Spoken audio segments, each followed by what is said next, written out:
All right, well, good morning. I'm going to count on Richard to give me the finger if I'm not getting through or not, so you're it. Anyway, I feel like I'm piling on. You've all heard about trade, and I realize that in Florida with our specialty crop industries, trade is not a good thing right now with NAFTA.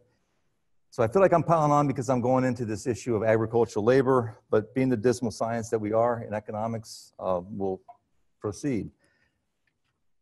So I'm particularly going to focus on the H2A program that Jing Fei already kind of alluded to in his presentation, because it's becoming the major source of our labor supply.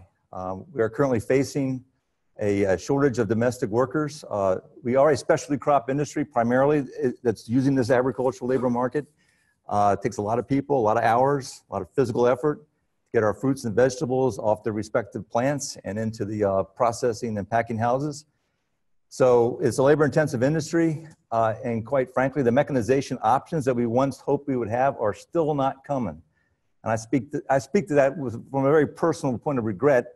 We were this close in the citrus processing juice sector of getting mechanical harvesting.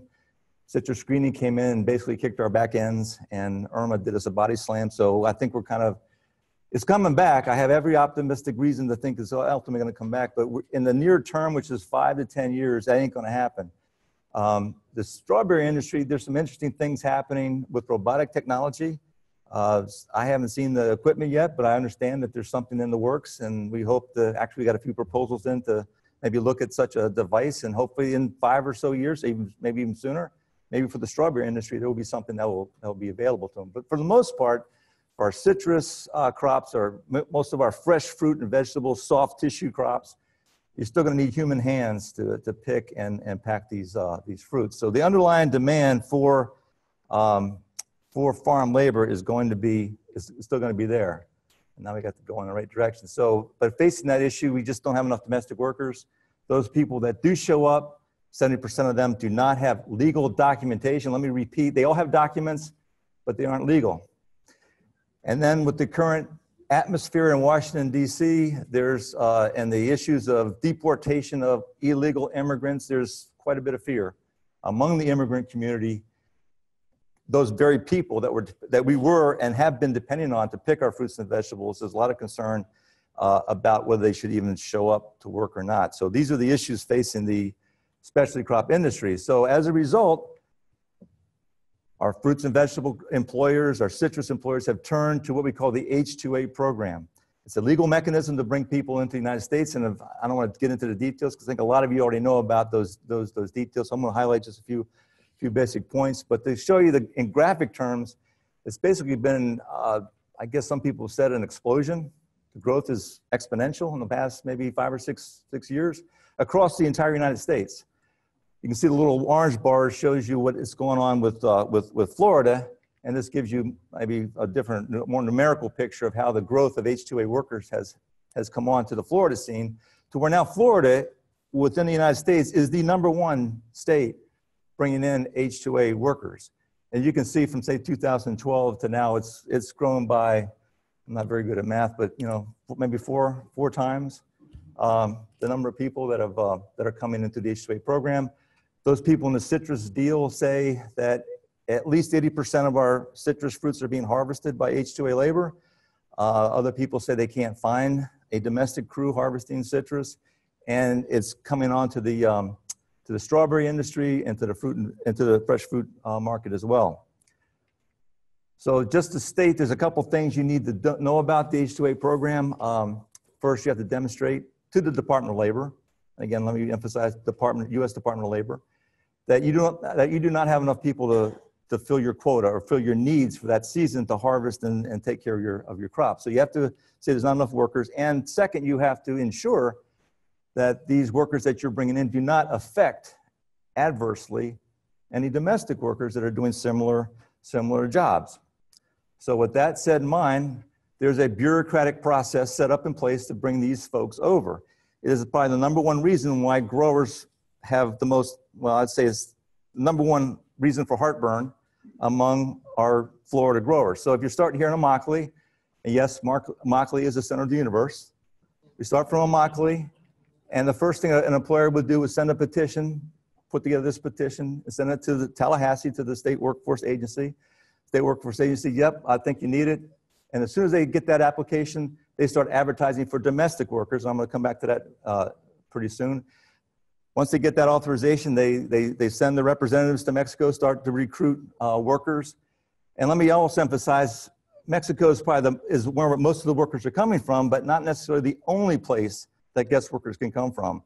I happen to know when we were into the citrus mechanical harvesting, there was one particular harvester that brought an H2A crew in from South Africa.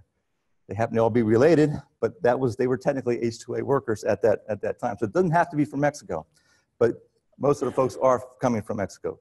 So the grower, the employer starts the recruitment process at the same time that petition sent to Chicago, the Department of Labor in Chicago, where they kind of do their thing with it. At some point it goes to the Customs and Immigration Services Department, which is part of Homeland Security. They look at it, then the whole thing goes back to say a consulate in Mexico or Monterrey, and then the workers are brought to Monterrey, they're interviewed, and assuming everything goes peachy keen, they get on a bus and they head back to Immokalee when they start to work. So that's the short version. Those of you that are in the program, you can get the gory details later. When you sign up for H2A, you're entering into a contractual arrangement, very different than what you had been used to handling when you were with domestic workers. When you sign this contract, you're stipulating that there's a start and end date. And once those workers are here, you can't necessarily send them back because you don't like them, even if they're not producing what you think they are, what you think they should be producing. So the limitations for flexibility within the terms of that contract are pretty limited. There's a lot of costs I'll come back to in just a second. I want to highlight the last point on that. I want to say there are no fees or bribes paid to recruit farm workers because it's illegal. So it doesn't happen. I don't hear any chuckles. All right. But if there were such a fee paid by a worker to a third-party contractor, ultimately the employer back here in Florida would be liable to make that reimbursement to the worker. So, and then there are terms within the contract itself that stipulate minimum number of hours that you have to offer for work, and then there's a 3/4 guarantee, wage rate, all that good stuff. So a little work that we did with some colleagues in the Food and Resource Economics Department, Derek and Skylar specifically, we tried to do a little quantification of costs. We came up to almost, well, $1,950, say, call it $2,000 of pre-employment costs that you had to pay out before that worker even set foot in Florida, actually into your labor camp in Florida. So that's your upfront, call it fixed costs, whatever, but that's a $2,000 commitment that you had to put into this person just to get them here. And then once they're here, then you got to manage that person in such a way that you can hopefully get some value for that. For the most part, the guaranteed part, the 3/4 guarantee, has not been much of a problem. This year may test that theory because it's, again, the citrus, and with what Irma did to the citrus industry, those contracts were going forward before Irma hit. So the extent to which they can renegotiate or reformulate those numbers to give the workers the 3/4 guarantee, or maybe, God forbid, the Department of Labor might be somewhat flexible on that contractual stipulation. We'll see. But the big deal is going to be this minimum wage. 11.29 is what they call the adverse effect wage rate. That's the current minimum wage in force for Florida. And just as a comparison, if you were a domestic worker in Florida, you'd be having to earn at least $8.25 as your minimum wage. The practical reality of this over time is that the minimum wage and the escalation of the minimum wage is, in my opinion, putting serious pressure on our specialty crop industries, because as that minimum wage goes up, then pretty much the only thing that an employer can do to meet that regulatory requirement is to raise the piece rate, which gets directly into cost of production. So when Jingfei and John talk about trade and issues with Mexico and other countries, when you add costs to the production, you're infringing on your sustainability to compete in a global marketplace. And just to pull out some numbers, if you're a citrus harvester picking 8 boxes an hour, pretty much that's your physical limitation. So if you were doing this back in 2004, you had to be paid at least 64 cents a box to make the minimum wage that was relevant at that time, which was in Florida, I guess it was $5.15 an hour. At that point, well, I should say in 2004, we had the constitutional amendment that jumped it up and it started escalating ever since. So by last year, if you were in Florida, you had to, I think the number is 90, you had to pay that domestic worker $1.03 for each of those boxes that person picked. And if you're in the H-2A program, then that number would be $1.41 per box. I have a question. This guy, he's a legal resident. So let's take that off the table. He's a legal citizen, grew up here, all that stuff. Is he qualified? Is he qualified to pick citrus or to pick tomatoes or to pick strawberries or whatever? Do I have an amen? Is he qualified? The legal definition of qualified worker is that you are ready, that you're willing and able to do the job that the employer asks you to do. So if this guy, say he's from Minnesota, shows up in Immokalee and talks to one of our citrus farm labor contractors, says, I want a job because you're H-2A and I heard about this $11.29 an hour and guaranteed housing. And oh, by the way, my bus ticket, here's a reimbursement for my bus ticket from Minneapolis. The employer says, yep, I got to hire you. So the stipulation of the H-2A program is that domestic workers get preference to be hired as a qualified worker in that deal. And that there's some other stipulations you read about. And furthermore, that U.S. worker is entitled to all the other provisions that the employer has to abide by, such as non-discriminatory hiring practices or behavior or all that stuff. And it's interesting to note, and we'll come back to this in a second, what I call EEOC, Equal Employment Opportunity Commission, that enforces our anti-discrimination and harassment laws that have become very important in our labor market issues. Those laws do not apply to employing say a worker from Mexico. So if I want to go to Mexico and hire 6'2" blue-eyed men under the age of 25, I can do that without any impunity. If I try to do that here in Florida, I would have a lawsuit that I'd be looking at. So as we move into this H-2A debate, and I want to get to the current changes that are happening, so I assume there's a timekeeper that's going to give me the, okay. It's important to understand how different perspectives view the H-2A program, because that's going to inform us of how this program is going to change.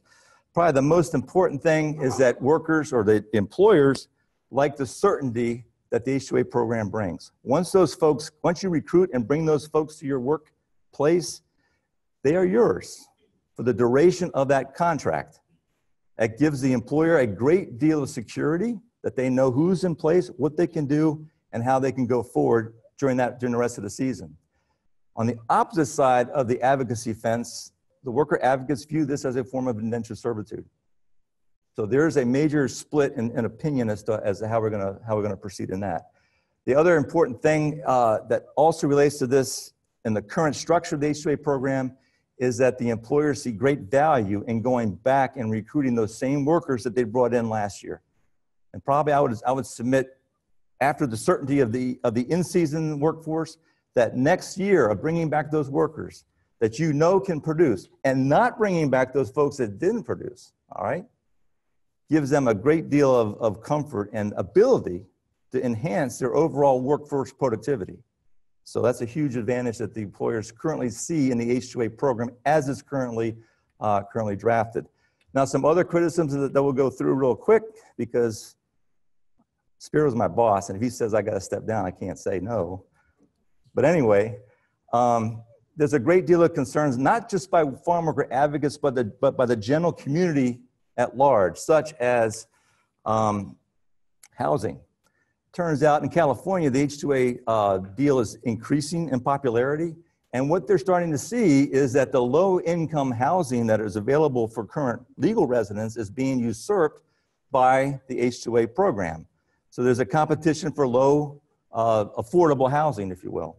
And then there's also the point, we've seen it in Florida, the not in my backyard kind of deal, when an employer wants to set up farm worker housing, they said, no, we don't want those kind of people here. So we got a supply issue there as well.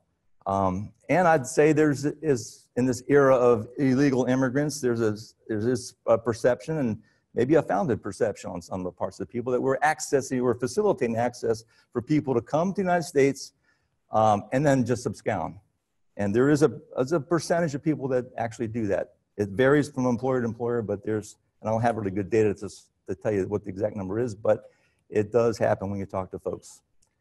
So anyway, into the future, we have, and I say this with some trepidation because anytime someone has talked about H-2A or comprehensive immigration reform, it's,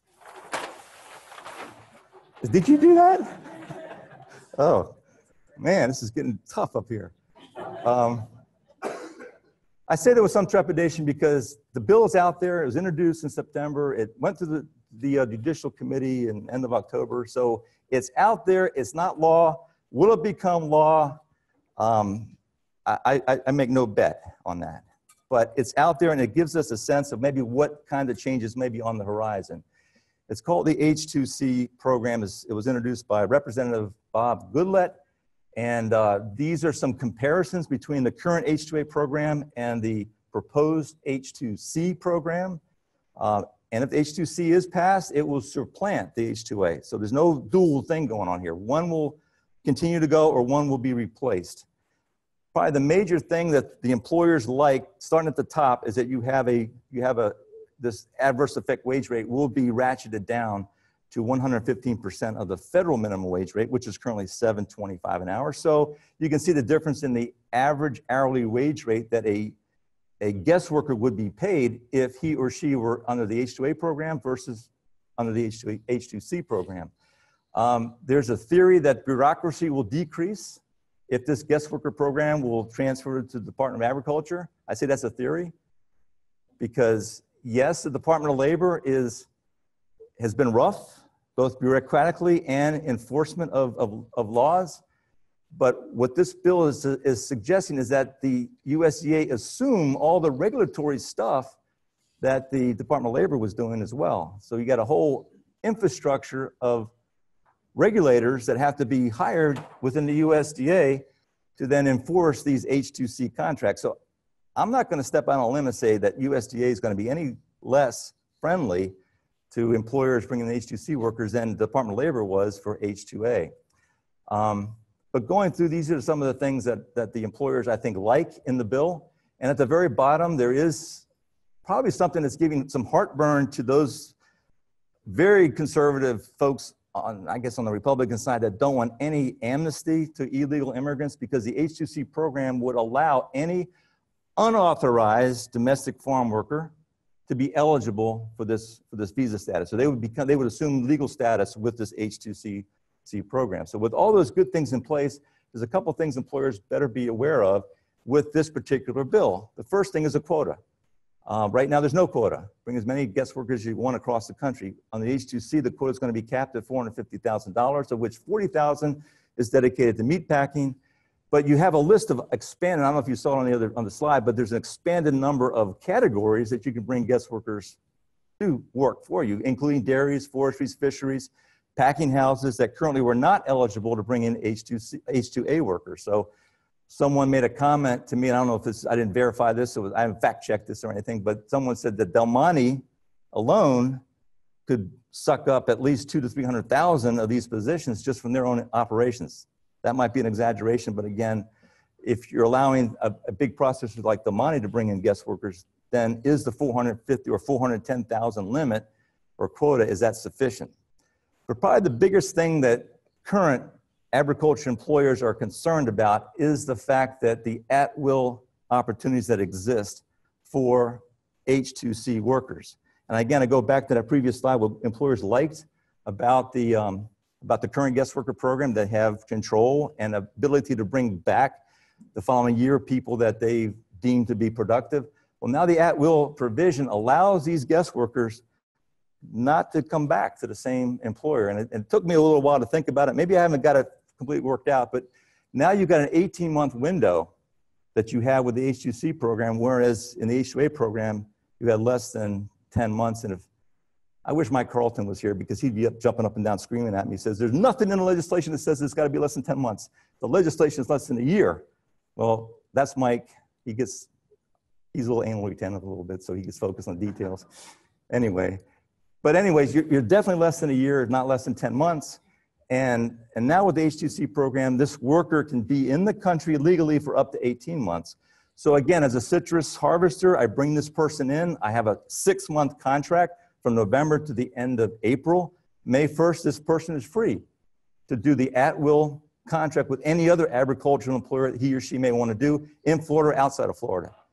He's got another year on that deal. So he can go work for someone else to May of the next following year and then completely bypassing my harvest season the following year. So that's going to create some issues among our current guest worker program. There's a couple more issues. The mandatory e-verification program, it's coming, folks. If we have comprehensive immigration reform, that's going to be the centerpiece of it. And I guess the Florida Constitutional Review Committee is thinking about inserting an e-verification provision in the Florida Constitution. So it's going to hit us either from the federal level or the state level, with or without a revised guest worker program. And then just as a point of fact, the trust fund, because people are concerned about folks going back or not going back, the trust fund actually pulls out money from a worker's salary, puts it in a fund that they only can get when they go back to their home country. So I guess it's an inducement to make sure people actually return. So as a wrap up, yeah, we need labor, at least for the next 5 to 10 years, the short term. Maybe mechanization will come, maybe it won't. Most of those workers will be foreign, coming from foreign lands. They will be expensive, and unfortunately, this whole thing is going to be a political nightmare because it's going to be fused with the comprehensive immigration reform debate. So with that, thank you very much for your indulgence, and we'll stop with that.